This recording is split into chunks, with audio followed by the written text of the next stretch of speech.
There are certain little things that happen in every sewing room across the universe. You cannot change them, they're going to happen no matter what. So that's why they are universal truths in the sewing room. And even though you can't really avoid these things, there are a few tips you can follow and carry out in your sewing room so your life is a bit easier and this doesn't get into a huge snowball and you don't feel overwhelmed. So anyways, let me know down in the comments if you follow any other things or if you have other opinions about this topic, so we go learn and we have different views.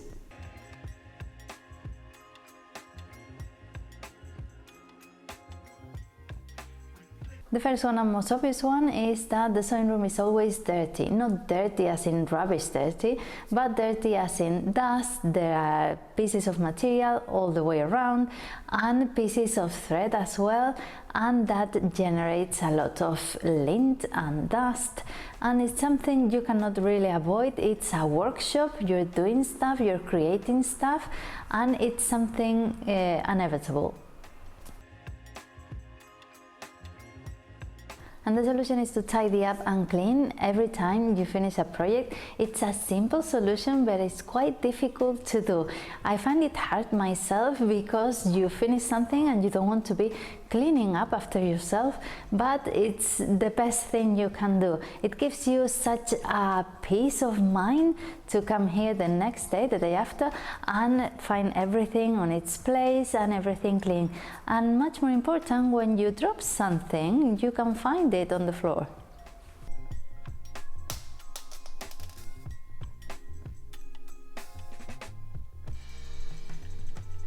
And this brings me to the second one, which is that whatever I drop on the floor, it disappears. No matter what, when I look, it's not there anymore. Pins roll so easily, they go underneath anything, and when I look, they're not there. I miss them so quickly. So that's why I guess your floor needs to be clear, because if you drop a pin on top of threads or fabrics, pieces of material, you won't find it, and it's dangerous as well. So that hasn't got I haven't got a solution for that.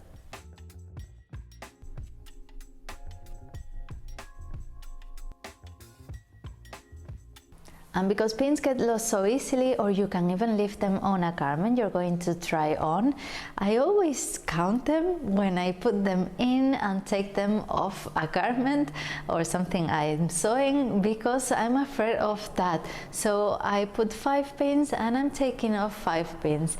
I always do that because I'm afraid of taking them on my clothes or losing them. So because they're a bit dangerous, I'm always doing that. Do you do that?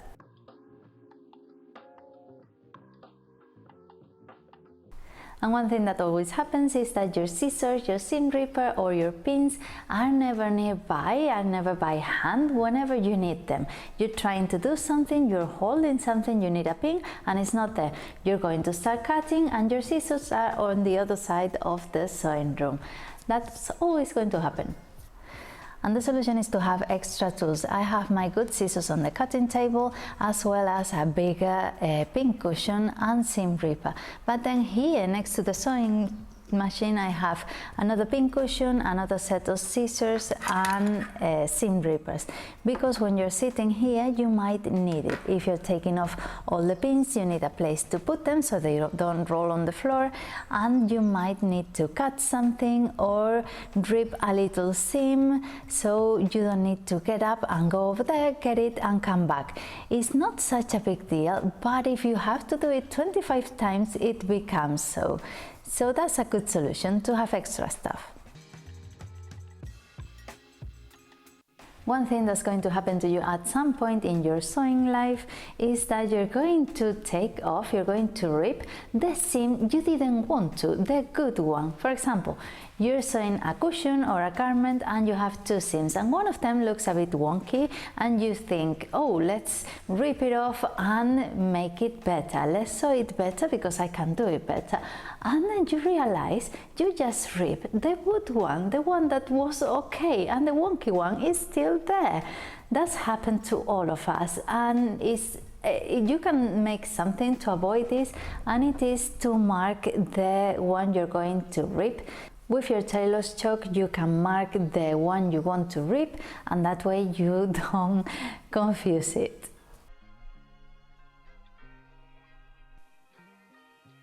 And I'm sure this one has happened to you, and it is that the bobbin runs out of thread just 10 centimeters before you finish your project. This is so annoying, and it's happened to all of us.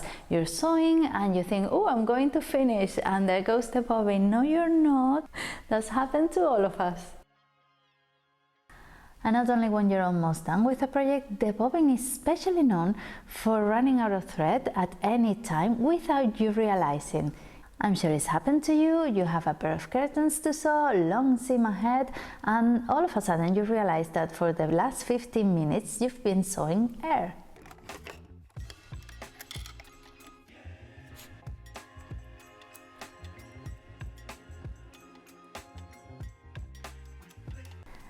And the problem is that it has no solution. The only thing you can do if you're sewing with colors like black or white is to have a few extra bobbins threaded so you can go on as quick as possible. But if you're using a special thread or a special color, you will have to stop, thread again, and after you can go on.